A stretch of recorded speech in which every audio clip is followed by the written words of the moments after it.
My next guest, I think fair to say, likely would have been the odds-on early favorite had he decided to enter the race, but of course Peter MacKay decided not to, former cabinet minister, co-founder of the Conservative Party of Canada, back with Stephen Harper and the Canadian Alliance in 2003. Peter MacKay, good to see you again. Thank you, Peter. Thanks good to be with here. you. Still happy you didn't get into this race here as we come to leadership weekend in Toronto? Oh, look, no regrets. I think there's always a bit of an adrenaline rush when you're around this atmosphere. I feel like there's a pounding in my head right now, too, but I guess. I have the same one, so it's not just you. Yeah. So no, I'm happy to be here as private citizen and participant in what I think is going to be a very exciting weekend. Who's going to win? Too early to say. I think there's still the potential for surprise, and the process itself, you've alluded to that already, doesn't lend itself necessarily to being a one-person dominated process. I think with this many candidates, with the single transferable ballot, which hasn't been tried, I think that there's still a lot of potential that an upset might be in the brewing. Have you voted? Not yet, no. I've got my ballot right here. So you're going to save it for this weekend? I'm going to wait till the speeches tonight and talk to some people. What are you waiting to hear?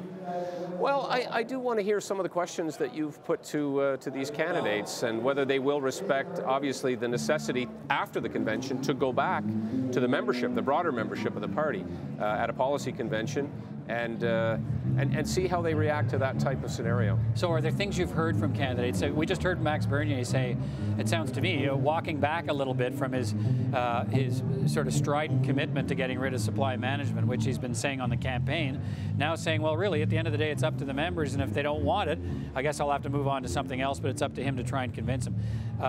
What's your reaction to hearing him say that? Well, I think it's healthy and it's encouraging and it's respectful of, as he said, the democratic process, which means going to the broader membership and saying, look, I've staked out a position on this, what do you think?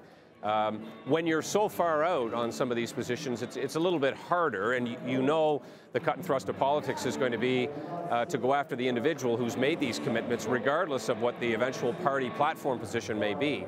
So that's the vulnerability. And the brand damage that can result from some of the candidates who have staked out, let's say, more extreme positions, that's also of concern. Well, is there not a peril in having a candidate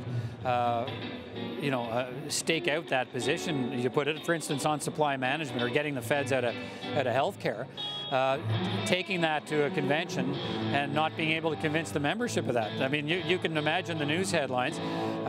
Conservative Party leader can't convince own membership of the value of his signature proposals. That can present a problem, can't it? It can present a problem, and it also represents a vulnerability. People want to be bold, they want to distinguish themselves from the pack, but at the end of the day, you do have to be able to deliver the overall membership. And let's not forget the eventual election pitch that you have to make to the entire country. So it's foresight when you set out positions that, may be politically convenient at the time, but you have to be looking ahead to the next election, the next policy process, and preparing yourself for the big prize, which is governing.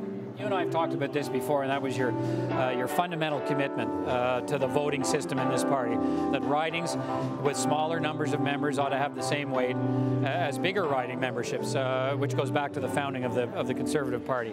It does mean that, for instance, in small ridings in Quebec will have as much influence over the choice of a leader this weekend as large member ridings in the province of Alberta, province of Saskatchewan.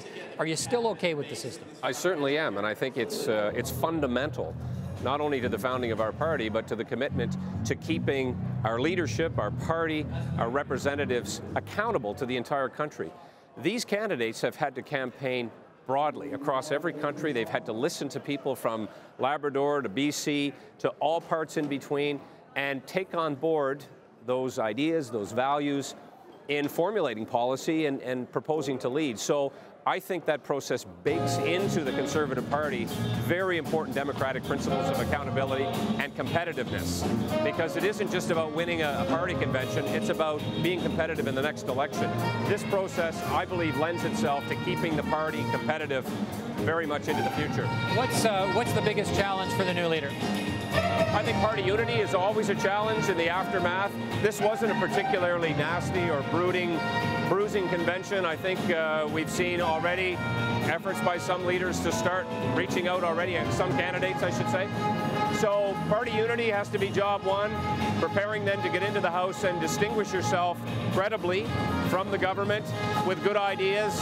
And the election campaign is not that far away. I think there's going to be a lot of preparation between now and 2019 that will fall to the leader. Let's finish up on this. You said no to this leadership race. What about a return to politics?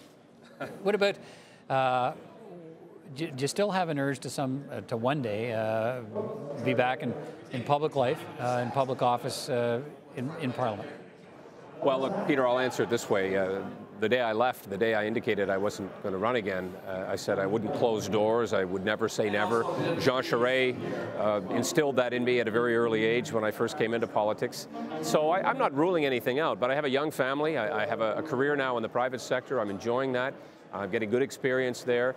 But look, politics stays with you, and there's a centrifugal force. That's why I'm here. Peter MacKay, always good to talk to you. Thanks for stopping by.